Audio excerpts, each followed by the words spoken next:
fundamental to democratic government. It's inevitably there, and already the Federalists describe it in terms of, on the one hand, you have to have responsiveness to popular government, means ultimately all authority derives from the people.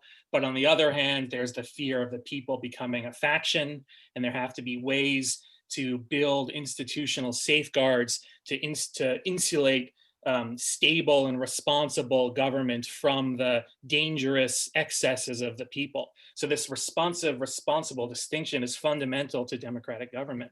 And I think one way of grappling with the present conjuncture is to see, this is not an original thought by any means, but is to see that it's increasingly difficult for political figures to satisfactorily reconcile commitments to responsiveness on the one hand and responsibility on the other hand, to charismatic plebiscitarian support from the people on the one hand, and the ability to actually implement policy or to effectually use the machinery of government to achieve actual social transformation or ends.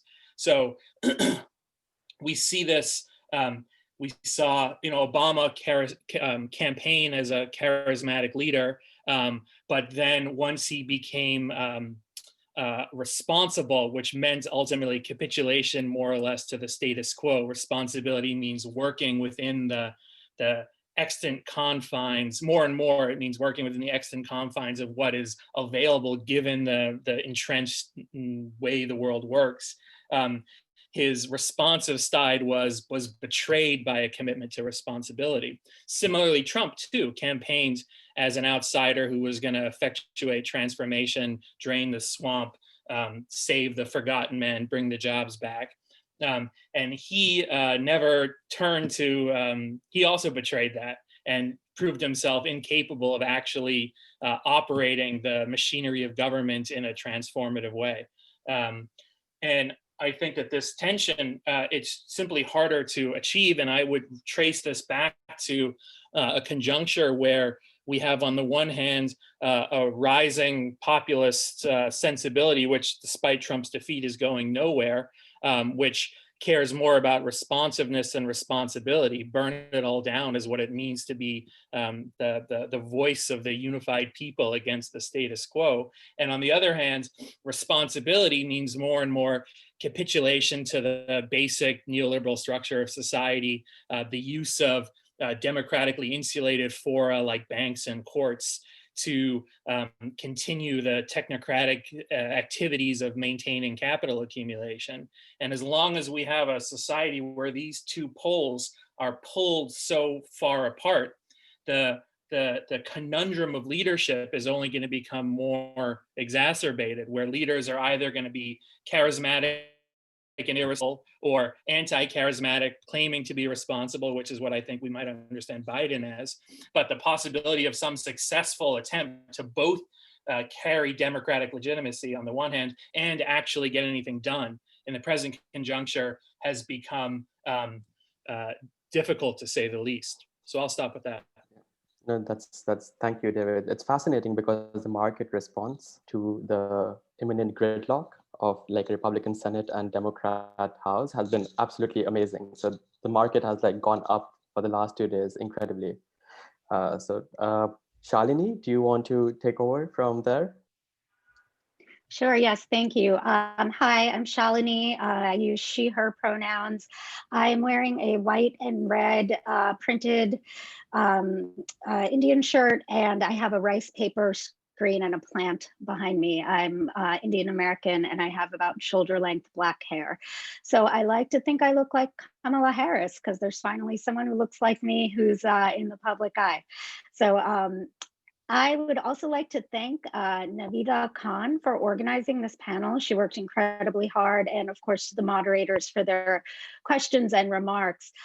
As a linguistic and sociocultural anthropologist, I've long paid more attention to political language than perhaps politics themselves. And, each presidency kind of offers up a few gems, like especially the presidency of George W. Bush, who used terms like misunderestimated and, like funny, cute, quirky things that then became kind of running jokes. But quite frankly, the amount of linguistic data that number 45 has produced during his term as a president has been quite overwhelming. And, when I think about this in relation to leadership, one of the things that really strikes me is what is the message that he's communicating? Because people have long looked at message as, a really particular kind of speech act, especially when it's executed across particular channels and mediums by politicians. But what we see here on Twitter, I think that in many ways, Trump kind of created his own political register as a way to communicate the kind of the banalities of everyday life through the most vulgar lens possible. I think many of the things that Trump has said on Twitter, and granted, this is a less formal channel than most previous presidents have used to communicate to their public.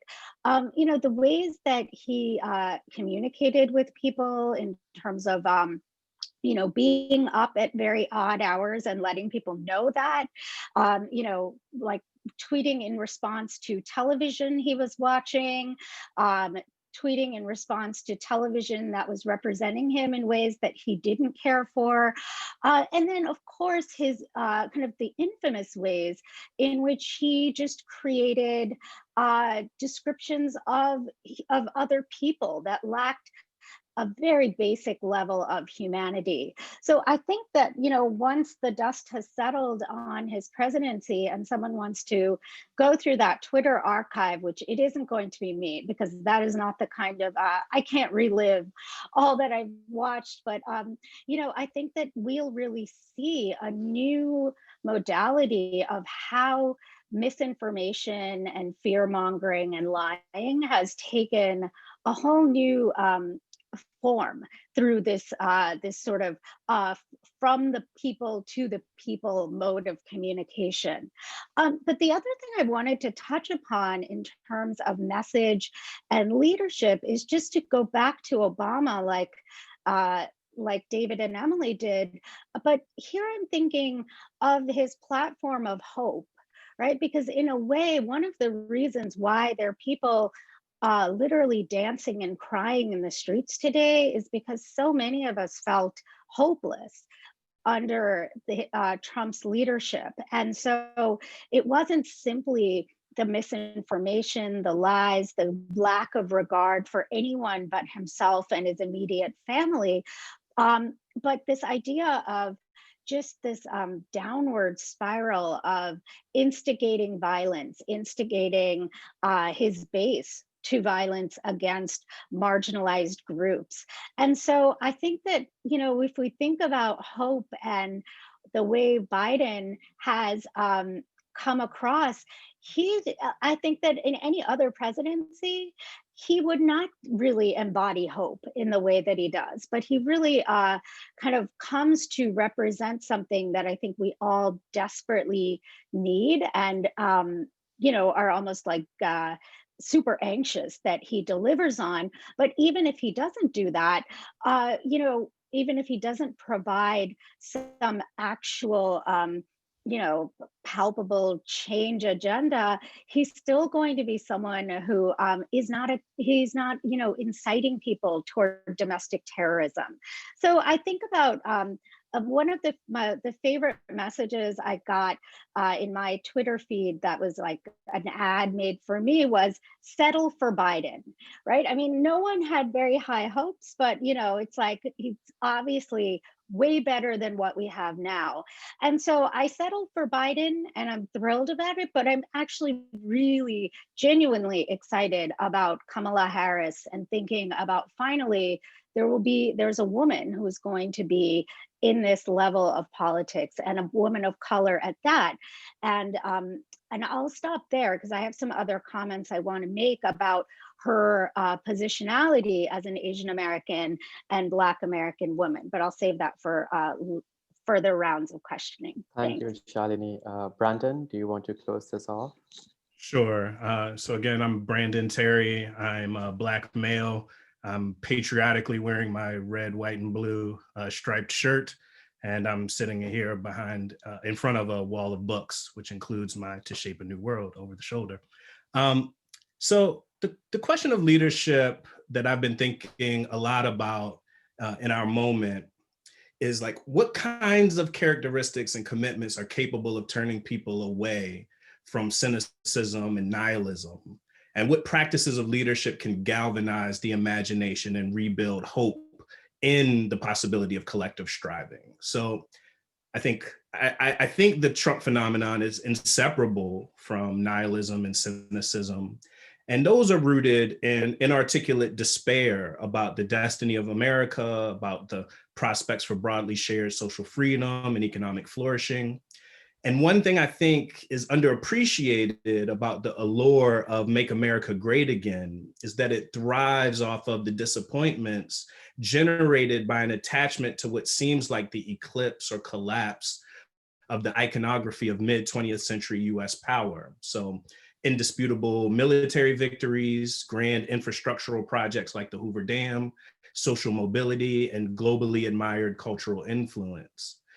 And that this imaginary is largely mythic is of little consequence. The attachment to it is what matters, and it means that it lives on as the ruins of our present, haunting our own moment of economic inequality and government breakdown, endless and unwinnable war, the coarsening of popular culture, and the opportunity hoarding politics of nativism, sexism, and racial resentment.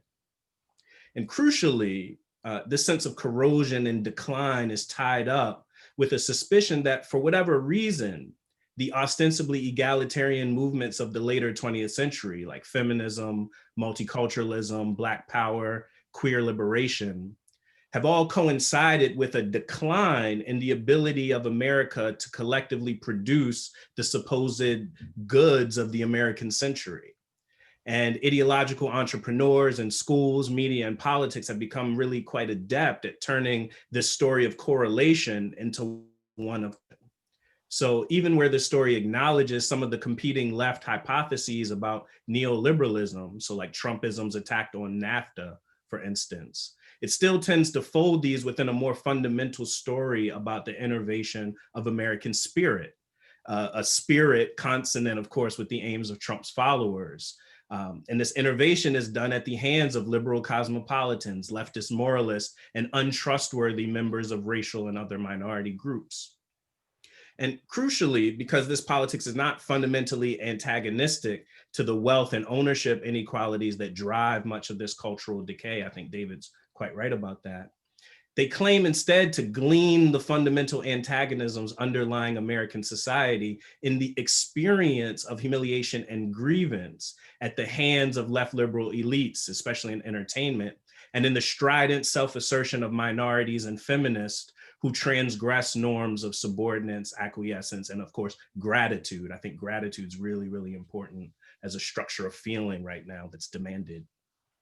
The result, I think, of all of this is not only pessimism about whether politics in this multiracial society can truly bear higher order values of genuine cooperation and justice, but a politics that foregrounds and transfigures counter humiliation, that's its main modality. And counter humiliation as a practice of leadership allows it to supplant other evaluative concerns by claiming to speak to a spiritual existential struggle over the symbols and rhetoric it attaches to. So the question for me, to put a point on it, is what form of cultural and political leadership can respond to these dynamics without mirroring its investment in annihilation, repression, and humiliation? What form of cultural and political leadership can, over the long term, weaken the hold that skepticism and cynicism have on American politics, even in spaces of religious worship and organizing? And it's perhaps an unpopular opinion these days, but I think that this form of leadership may be the kind of dangerous unselfishness that Martin Luther King called for in his final speech on April 3rd, 1968. It's a leadership that does not ask what will happen to me if I attempt to engage and aid my ostensible enemies, but ask with genuine concern what will happen to them if I do not. So in a country that's grown suspicious of the ideas of sacrifice, selflessness, and solidarity, I think we need leadership that's less enamored with spectacle for its own sake and more enamored with doing the hard work of organizing in communities presently shaped by resignation or resentment. And this organizer have to be invested in the kind of radical vulnerability and receptivity, maybe even love, that reestablishes the kind of understanding and connectivity that might make critique and self-critique more tractable and trenchant. Thank you, Brandon. So we'll quickly follow up with the next question. Andrew, if you want to take over, because we're running out of time. So we'll just try to, yeah. Yeah, and I think actually Brandon's comments here are a perfect sort of segue point as we think about the relationship between new modes of communication and something like popular culture. And I really sort of, the motivation behind this question is sort of following up on what Brandon was talking about, whether popular culture, in what ways popular culture becomes a site both of domination and perhaps of resistance. And several of you have written about how the language of show business, we're thinking of advertising, shifts in the nature of marketing, reality TV, the outgoing president, have reconfigured the language and the logics of politics in the contemporary moment. And the question that I want to put to the whole panel is whether you see this as a shift or a dramatic change in the direction that we saw, say, earlier with classical writing in the cultural industry, or how it's related to the expression of commodity logic in our language, in our political communication. So maybe I'll turn it to Shalini, who's written a lot on advertising, to take that up. Sure. Thank you so much, Andrew. I'll keep my answer brief because I know suddenly we're almost at the halfway mark of this. So Trump was a brand before he was a politician. And in my view, he has treated his entire presidency as an extension and development of his brand. I think that he has put his brand before anything having to do with his actual role as commander-in-chief than anything else. So in a way, in this relentless focus on self-promotion, it has taken over and obscured the logic that the logical assumptions that people come to bring, and when they think about a president, so his complete absence of knowledge of very basic things going on in the world, skills, training, understanding how the government works. I mean, it was all in some ways forgiven repeatedly through this cult of celebrity. And so I think that, maybe one of the comparisons, and I think popular culture was in a really different place, would be Ronald Reagan, who was a former former actor turned politician. I think that there's absolutely no comparison to the ways that that Trump has conducted himself and really used his own brand and used his connections as president to further his own gains under in various parts of the world. So I think that in many ways, the Trump presidency has been something of a four-year infomercial into the mind of this megalomaniac. And, the political language through which he's done this has really broadened what people consider to be civility and acceptability, because our standards for him have become so terribly low. So I think that this is just a really different kind of process than the typical branding and political message that we saw with Obama or with any past president who wanted to put a particular image out there. I think that the idea of having this country be an entire extension of the Trump brand has been a much more pressing agenda for Trump than almost anything else during his presidency. That's really interesting. I'm wondering if David wants to pick up some of this. I know you've written something on this recently.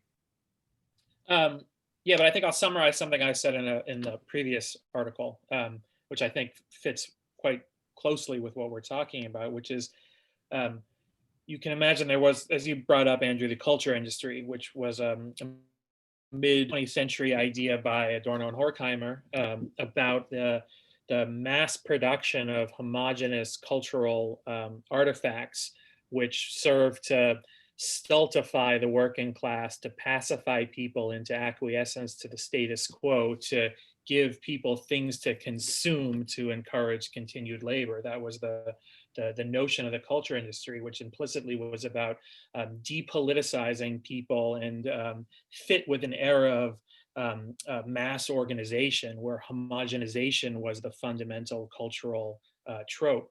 And that was very much an artifact of an era of television and movies, top-down media that represent the public to people from above through a few significant gatekeepers who had enormous influence on figuring out what cultural and political artifacts would be displayed and serve to homogenize the public. And now we live in an age where the fundamental mode of mass media is the internet. And while of course it's true that Fox News in particular has an overweening influence, it's still fundamentally significant that the mass media is now much more a bottom-up phenomenon where there are participatory inputs available to everybody in a way. Of course, few have much of a microphone, but the way in which the conversation is transformed by bottom-up participation is, I think, fundamental. And part of what that leads to is a vast overabundance of cultural commodities. Instead of a few options produced by a couple movie theaters, you now have this unending array of cultural products. They are commodities, but they're no longer subject to the same logic of scarcity that they once were. The scarcity now lies in attention. There's only so much I can pay attention to. So the economy is fundamentally an attention economy. And what that means is the selective pressures of capitalism that make themselves felt in culture is one where what's selected for is the emotionally charged, is the vitriolic, is the direction of antipathy towards an antagonist. These are what get attention. And in the new, not culture industry, but culture market, those are the products that are selected for when people only have so much attention. So we go from an age of top-down mass production of conformity to an age more characterized by bottom-up production of political antipathy, from depoliticization to hyper-politicization. And it's in that milieu that Trump has been a perfect personification of this phenomenon, using nothing less than Twitter to forge a direct plebiscitarian relationship with his followers, which is particularly used to incite vitriol against his enemies, to come up with punchy terms for knocking down his foes. But I think it's crucial that we don't lose sight of the fact that this is not just Trump. This is the personification and expression of a much deeper transformation in the nature of the capitalist culture market. So I'll stop with that. That's great. Maybe I kind of want to bring in Brandon here around, we have a lot of questions in the chat now coming around, sort of what the future holds and what kinds of democratic possibilities might be still available to us. Love to hear your thoughts on this. Yeah, I mean, I think David's point is a crucial one. So we've got to be really attentive to the underlying changes in the political economy and technological bases of popular culture, of the culture industry. And I think that the single most important development for celebrity is the emergence of social media, creating, in some cases, the illusion of, but in some cases, actually a really quite serious direct link of communication between celebrities and their constituencies.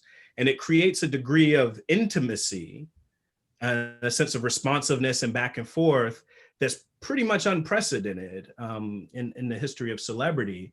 And there are all sorts of reasons why that unleashes pathologies that Trump has exploited. I think Most, particularly in the Trump case, it's allowed him to circle around all of the media rituals which we built up over the 20th century to produce accountability, to solve some of those problems about responsibility that David outlined, right? So he doesn't do press conferences. He doesn't feel obligation to do long form journalistic interviews with some objective organ of public opinion. He doesn't feel obligated to do a town hall, right? All of these rituals which we've relied upon to, okay, we're gonna catch you here, we're gonna find out whether you're doing your job, we're gonna hold you accountable. The media was very slow to turn the ship around to figure out new ways of getting around his kind of direct communicating power through social media. But on the other hand, it's really remarkable, and I speak here primarily about African-American politics, what direct communication from celebrities has been able to produce. So let me just take one example from the summer, and basically the past 5 years, which is the explosion of Black athletes participating in politics, right? So for the last 100 years, Black athletes have basically been interpreted and mediated for a largely white consumer public through probably the most racist wing of the American media, maybe excepting the foreign affairs wing, right? Sports writers have been historically so atrociously racist and so vicious to any Black athlete that shows any degree of oppositional politics, sense of self-respect and not wanting to perform certain rituals that are humiliating. And social media has just totally exploded that. It allows those athletes to speak directly to their public. It allows that public to show support for those athletes. And it allows them to demonstrate a power of capital and consumption that allows them to resist other market pressures. So even though it's in a kind of capitalist economy, it does allow for certain sites of resistance. And I think we see from Kaepernick to LeBron James this summer, to the women in the WNBA protesting their own team owner, Kelly Loeffler in Georgia. We're just seeing a remarkable array of African-American celebrities, other celebrities, using that power of direct communication to both resist the scripts and stigmas that are used to silence them. Think about Laura Ingraham saying, "Shut up and dribble." But also to amplify the voices of other protest leaders. And I think that's another novel thing that's happened and hasn't really happened before, except since the Black Power movement. The question for me, and I'll end here, is if that medium is primarily about signaling, performing solidarity, is there a way that you can develop a movement politics that can somehow bring the symbolism and performance of solidarity to coincide with the reality of some practical action? That, I think, is what a lot of Black Lives Matter organizing on social media is trying to do, to varying degrees of success. But that seems like the black box that you need to crack, that for so many people, that's the extent of the political involvement. That's the space where they appear in public as political actors. And can you make that space more tractable to some kind of practical policy outcome? Thanks. This is really great. I'm wondering if this might be a great time to bring in Emily on this topic. Okay, I'm just going to try to condense. I have a few thoughts here, but the first point is, since this is an anthropological association meeting, I came across a recent article by Arjun Appadurai in Anthropology Today called "Trump and the Death of the Image." And it offers an interesting take on image marketing. He says, he recalls Daniel Boorstin's 1961 bestseller, "The Image, A Guide to Pseudo Events in America," in which Boorstin defined the pseudo event as, quote, "not spontaneous, but planted or incited, governed by the promotion of newsworthiness and typified by statements that never really mean what they say." And we could say that what's interesting here is that Trump has blown up this. This is part of Appadurai's argument that really that Trump marshals, and it's a kind of counter argument or counterintuitive argument, he marshals indifference to self-image. Appadurai these sort of words, sentences, and elementary grammar, he cuts the ground under modernist worries about hypocrisy and sincerity. Fakeness has acquired a social ontology of its own, a parallel universe of ersatz facticity. So on the one hand, you could say that his success at image busting, it makes him the quintessential anti-establishment politician, where before there was airbrushing, now there's a Twitter feed that runs off at the mouth. It can't spell, it dispenses with grammar, and it's taken as real talk. So that's one point. And we can come back at the end, but I think it's actually triggered a whole new reinvestment of the norm and of political normativity. And that's part of what's going on in this election. The other thing, and I'll just very briefly on this, I thought about it a lot, is, it has already been alluded to, is the transfer of Celebrity Apprentice game show technique as the transformation of it into a political technology. So what do I mean by that? The firing. If I were to boil this down to one ritual, it's the firing. Remember his firing of Rex Tillerson. It was all about a kind of castration. And The Guardian says, Tillerson denies castration and says diplomacy goes on till the first bomb drops. The Republican Senator Rob Corker had used the word gelded, prompting Tillerson to respond, I checked, I'm fully intact. So this whole question of, but then of course he's fired, and it turns out he's fired on, while he's sitting on the toilet.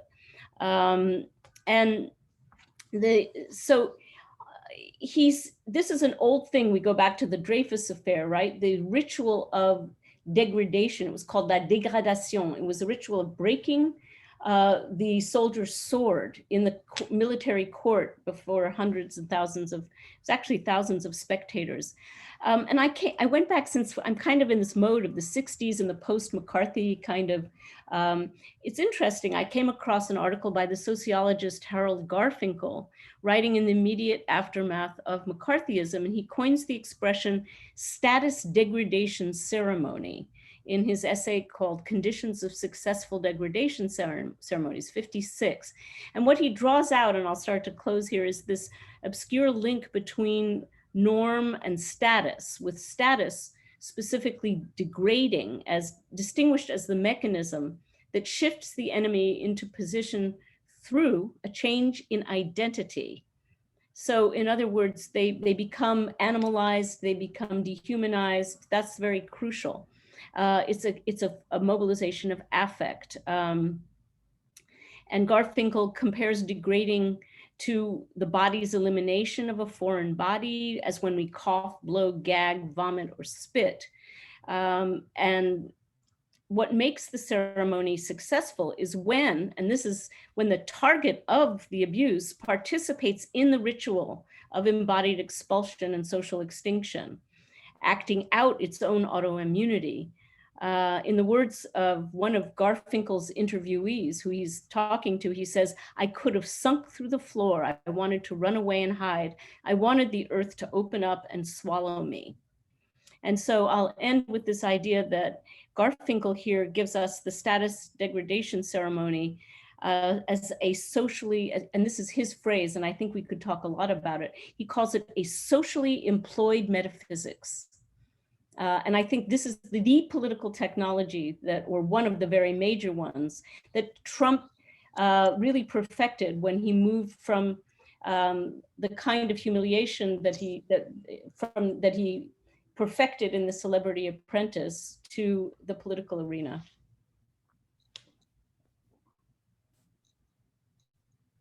And we could say more about the firing within a larger lexicon of kill talk and dog whispers, all of that.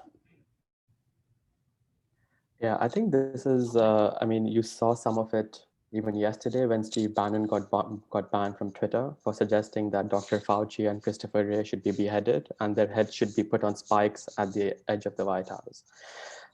So you see the grotesqueness of, or the changing grotesqueness of the status degradation ceremony, even in the most sort of casual kinds of suggestions that are floating around.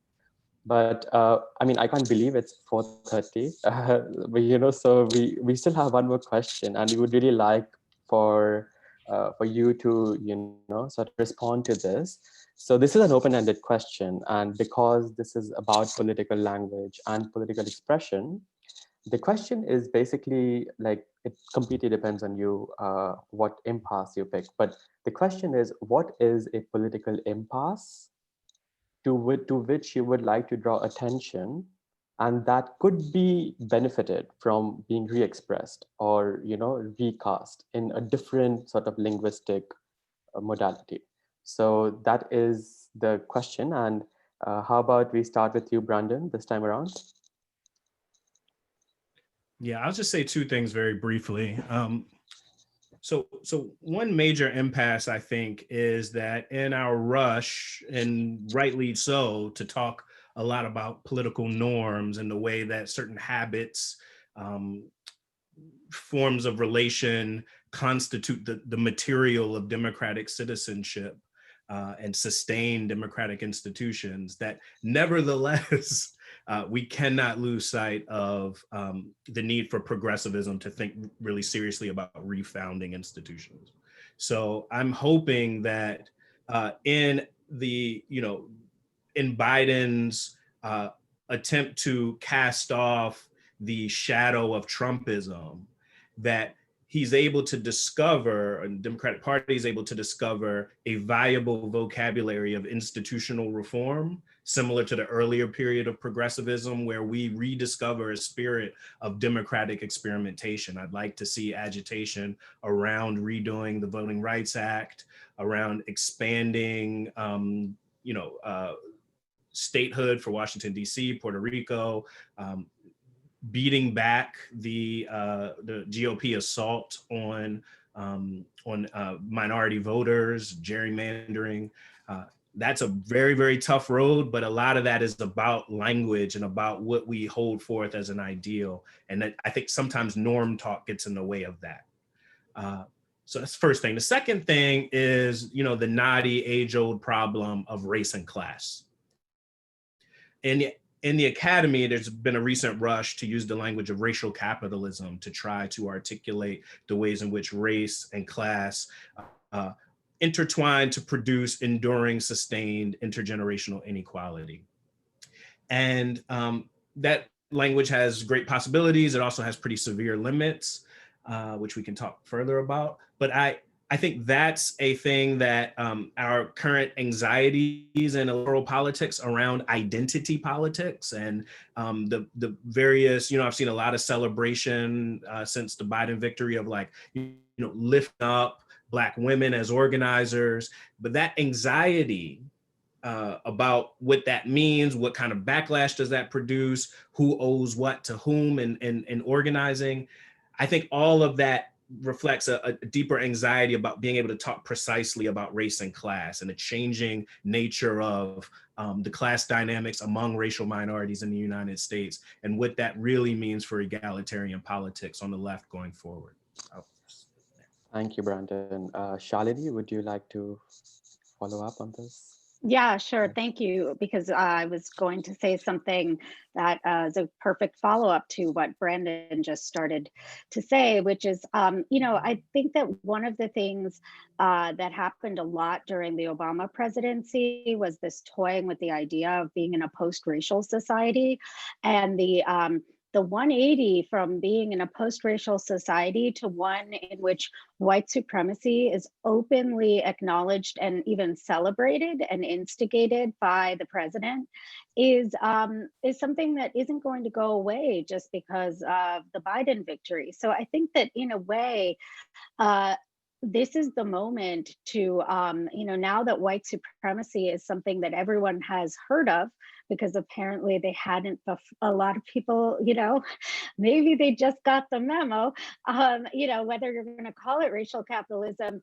or not, I think that this is really foundationally about different kinds of anti-Blackness and xenophobia that, having a Black vice president, this is kind of a perfect moment to kind of get into some of that. And while we're doing that, really rethink public participation. Again, I think I'm echoing a little bit of what Brandon said, but this idea of the Habermasian public sphere that's been so widely critiqued, it remains so ingrained in our imagination of participation. So I think to really widen that in ways that allow for other voices, that and thinking about how that could actually be a space of mobilization. We're seeing a little bit more of that with the kinds of non-leader focused assembling social movements like Black Lives Matter, like Occupy. And then I would say relatedly, this is a great moment to abolish the prison industrial complex, because I think that the kind of, now that policing is on the table so readily, like I think we have to look at incarceration and its ties to maintaining Black servitude in a different form, quite centrally in terms of why white supremacy continues to be such an easy system to remain in place. So I'll leave it there. Emily, would you like to sort of make a comment? So I'll just echo that I agree that, it's the challenge, the impasse in some ways to conjugate the demands of the racial justice movement or movements and the call for structural change from the ground up with the need to stay focused on the small p political game, to not retreat from institutional politics, despite its flawed, corrupt, broken mechanisms of representative government. So there's a politics of reparation that has to, I think, extend into working within a certain, and holding your nose and getting into a more traditional form of institutional politics, and including our own work within the university.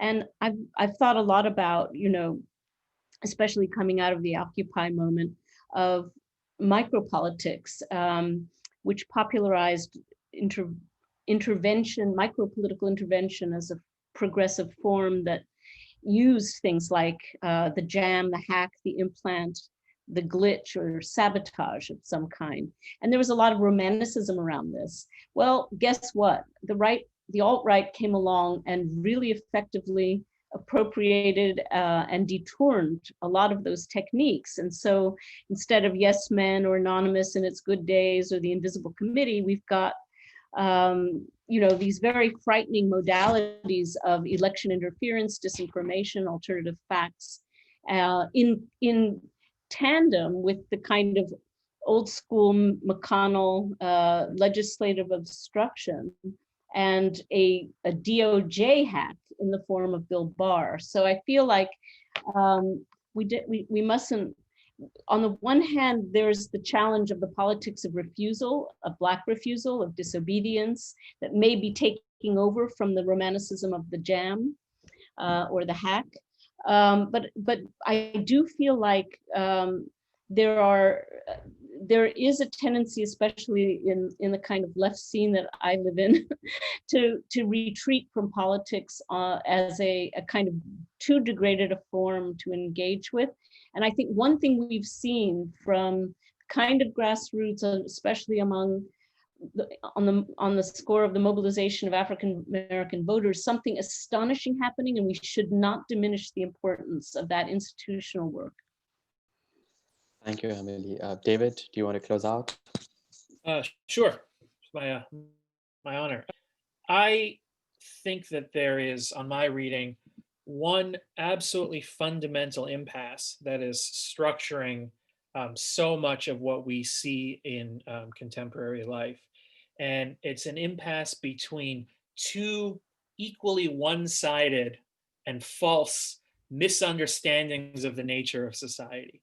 On the one hand, you have the so-called there is no alternative view, that there are certain features, objective structures of our lives, our social existence, that cannot be otherwise, that are that escape the possibility of subjective human agency transforming them, that the economy has to be the way it is. There's no possibility of another change, so that all that's possible are tinkerings at the margin. There was a notorious speech Biden gave where he promised his supporters, nothing will change if I am elected. That there's a sense that there's an objective so-called scientific understanding that's fundamentally apologist about the underlying political economic structure, and that no possibility for agency of a transformative sort. That's one pathological one-sidedness. I think the complementary and reciprocally one-sided pathological one-sidedness is that which you see from the so-called populists. The idea that the subjectively felt humiliations and anxieties that they do in fact feel, and not wrongly so, which are in fact due to the dislocations based on the underlying structures of society, are misunderstood and are projected upon, not upon those objective structures, but upon other subjective personalities and groups. That it's the faults for their suffering are the elites, a class of people who have personally humiliated them, or outsiders. It's the illegal immigration that's taking away jobs. It's the immigrant who is to be blamed and who becomes the necessary foe, the destruction of which would somehow solve these underlying problems. Or now racial minorities, which has always been the fundamental underlying script, is anti-Blackness, but now it's, with the Black Lives Matter protests, has taken the form of Blacks threatening social order itself, that it's African Americans who are the cause of social dislocation. So they misunderstand things in the opposite direction. Everything is about subjective agency. Every effect has a person or a group who's the responsible cause, who through their misdeeds has caused this problem. And on my interpretation, both sides are completely wrong. Society is not just one or just the other, and any attempt to understand it in just as objective or just as subjective can't but lead to pathological modes of politics. So that impasse, I take to be the underlying structuring impasse of the contemporary moment, and not one that I see Joe Biden in any way addressing, far from it. So we just want to thank all of our panelists. I think this has been actually incredibly rich discussion, and we really hope that we can carry this forward in a lot of ways in these interdisciplinary sort of spaces where we can move past disciplinary impasses. I think is really important as we work together toward hopefully a better future. If you'd like to join us in hallway 1, Ed has posted that in the chat. We'd love to talk to you more and keep discussing this, and wishing everyone well. Yeah, So we thank need you food there as thank you well? very much. Yeah. Okay. Thank you all for Thank you all so much. Thank you, Thank Navita, you. for organizing. Thank you, Navita. And thank you, Navita, for organizing.